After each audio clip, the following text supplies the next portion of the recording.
What does oil extraction leave behind? The hidden truth beneath our feet. 2 miles below the ground you're standing on right now, something has been sitting completely still for over 50 million years. Not moving, not changing, just waiting in the dark, under pressure most of us will never come close to experiencing. Today, that thing gets pulled to the surface. It travels through a steel pipe, gets loaded onto a tanker or a pipeline, refined at a facility most people will never see, and within a matter of weeks, it's burned inside a car engine 1,000 miles away, or a jet turbine, or the stove in someone's kitchen. But here's the question almost nobody asks. What does the Earth actually look like after it's gone? Does a hollow space open up down there?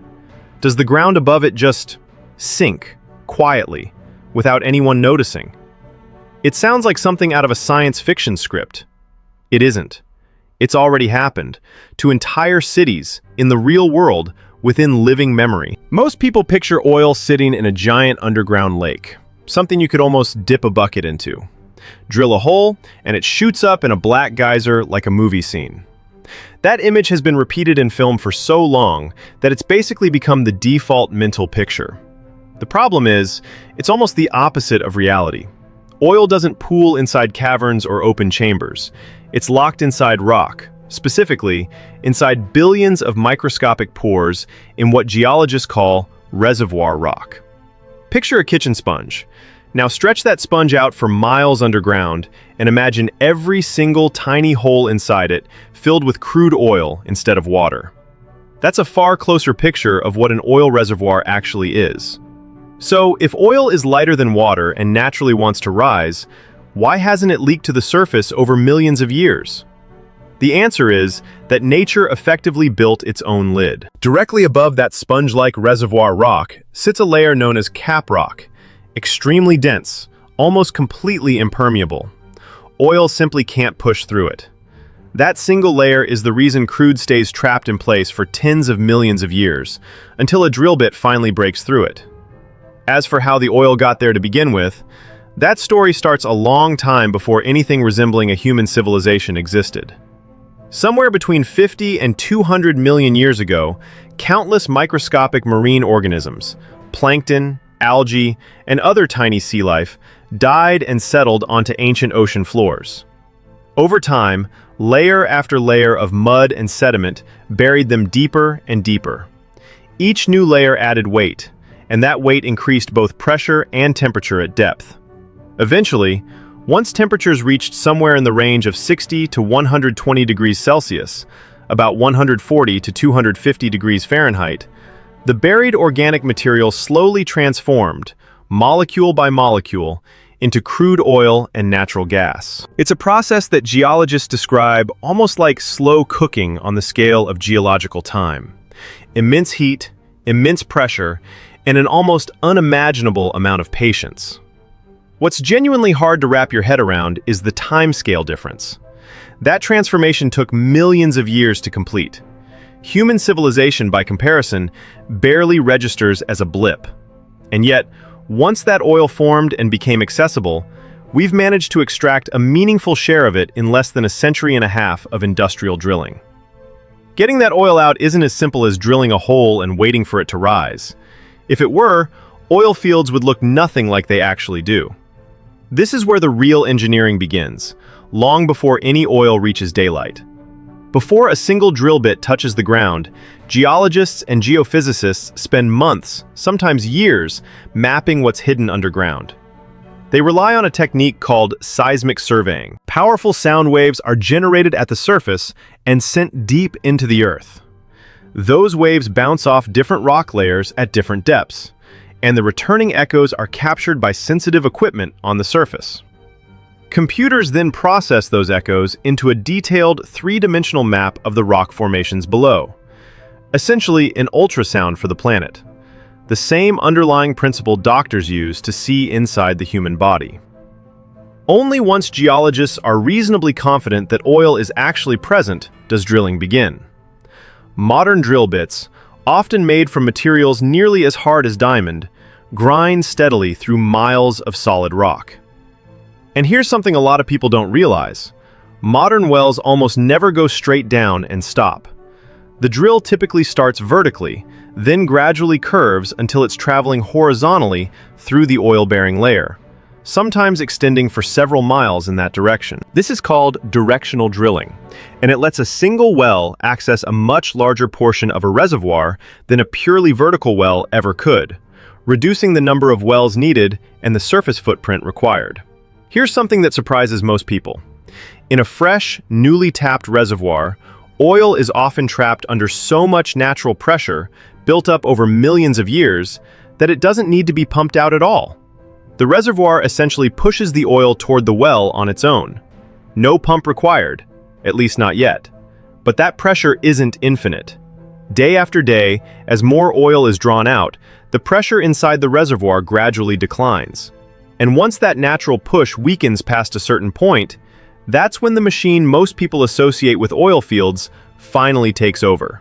The pump jack. That familiar rocking motion you've probably seen along a highway isn't pulling oil directly from the surface. It's driving a piston thousands of feet underground, mechanically lifting oil up in small increments with every stroke. This can continue for decades. Some wells have been in continuous production for 30, even 40 years, slowly and steadily bringing oil to the surface long after the original natural pressure has faded. But every single stroke, every barrel extracted, leaves something behind. An empty pore, a tiny space where oil used to sit. At first, that's utterly meaningless. The changes are measured in fractions of a millimeter. But scale that across millions, even billions of barrels extracted over decades, and it stops being meaningless. So the obvious question, what actually happens to all that empty space once billions of barrels have been removed? It's tempting to imagine a cavern forming, some kind of hollow chamber opening up beneath the surface, like squeezing the last bit of toothpaste out of a tube. But that's not what happens, because oil was never stored in one giant open space to begin with. It filled billions of microscopic pores spread throughout solid rock. When the oil leaves those pores, no dramatic cavity suddenly appears. Instead, something quieter, and in some ways, more consequential happens. The pressure inside those microscopic pores begins to drop. Think back to that sponge analogy. A sponge soaked in water stays firm, plump, expanded. Squeeze the water out, and it visibly shrinks. Something similar can happen inside an oil reservoir at a geological scale.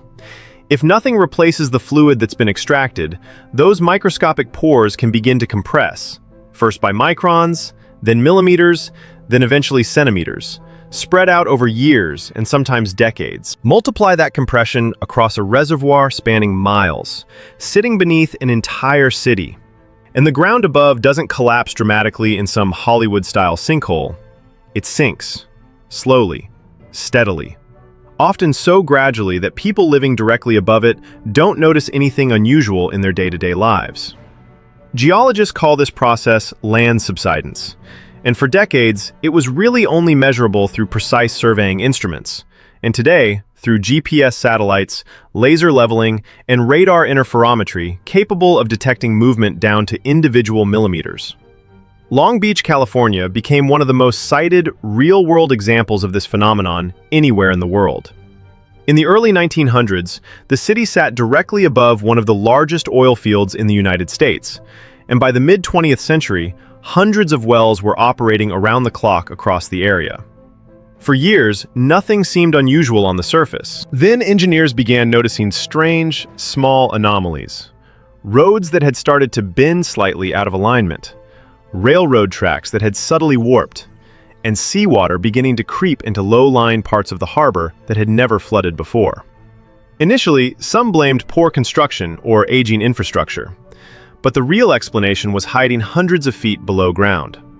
Sustained, continuous oil production had steadily reduced pressure inside the reservoir, and the rock layers were slowly compacting in response, carrying the entire city gradually downward with them. According to U.S. Geological Survey records, parts of Long Beach subsided by close to 30 feet between the 1920s and the 1960s. Roughly the height of a 3-story building, sunk gradually over about 4 decades. It became one of the defining engineering wake-up calls of the 20th century oil industry, and it forced a fundamental rethink. If something is removed from beneath the surface at that scale, something else eventually has to take its place, or the surface itself will respond. Engineers eventually landed on an answer. Air wouldn't work. Concrete wasn't practical at that depth or scale. The solution that actually worked was water. Oil extraction naturally brings a certain amount of salty water to the surface alongside crude. It's a normal byproduct of the process. Engineers began pumping that same water back down into the reservoir through dedicated injection wells, a technique known as water injection, or water flooding. By restoring pressure inside the reservoir, this approach slowed and eventually stabilized further land subsidence. And as a secondary benefit, it also helped push additional trapped oil toward production wells, oil that might otherwise have stayed locked in place indefinitely. Long Beach was, in large part, saved by this exact technique. But solving one problem quietly created another. All of that wastewater produced during oil extraction still needed somewhere to go, and the most practical, cost-effective option available was pumping it deep underground through disposal wells, sometimes into ancient geological fault zones that had remained essentially undisturbed for thousands of years. Water, it turns out, acts as a lubricant between rock layers under pressure. It reduces friction along fault lines that have otherwise stayed locked in place for centuries. And when millions of barrels of wastewater are injected into the same geological zones repeatedly over years, those faults can begin to slip in ways they otherwise wouldn't have. According to research published by the U.S. Geological Survey, this is essentially what triggered a dramatic, well-documented rise in seismic activity across states like Oklahoma. Before around 2009, Oklahoma experienced only 1 or 2 small earthquakes a year, a relatively unremarkable background level of seismic activity for the region. By the mid-2000s, that number had exploded to more than 600 earthquakes annually, an increase researchers have directly linked to the volume of wastewater injection tied to oil and gas operations in the state. Once regulators moved to tighten restrictions on injection volumes and locations, seismic activity in the region measurably declined in the years that followed. None of this means oil extraction is inherently reckless, or that the people running these operations are ignoring the consequences. It means that nothing comes out of the earth for free, no matter how far below the surface it's buried, and no matter how careful the engineering is. What took millions of years to quietly form, we've learned to extract in a matter of decades. And in exchange, the planet keeps a kind of ledger, whether we're watching it or not. Sometimes that ledger shows up as a city sinking by 30 feet over 40 years. Sometimes it shows up as an earthquake in a place that almost never used to have them.